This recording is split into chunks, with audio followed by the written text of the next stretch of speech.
গত 7 দিন আগে ইউরোপিয়ান ইউনিয়ন 7টা কান্ট্রিকে সেফ কান্ট্রি হিসেবে ডিক্লেয়ার করছে, এর ভিতরে বাংলাদেশও একটা।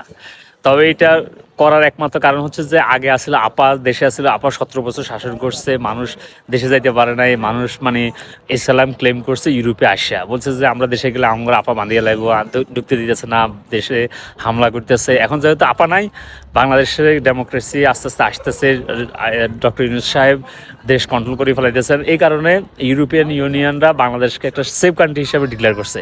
এখন ডিক্লেয়ার করছে তো ডিক্লেয়ার করে এটা আরো বাস মারে দিচ্ছে বাংলাদেশের মানুষদেরকে যারা ইসলাম ক্লেম করছে। অনেক ইতালিতে, ফ্রান্সে, জার্মানিতে ইসলাম ক্লেম করছে। এখন এদের ইসলাম একটাও অ্যাপ্রুভ হবে না, এদেরকে দড়ি দড়ি পাঠিয়ে দেবে।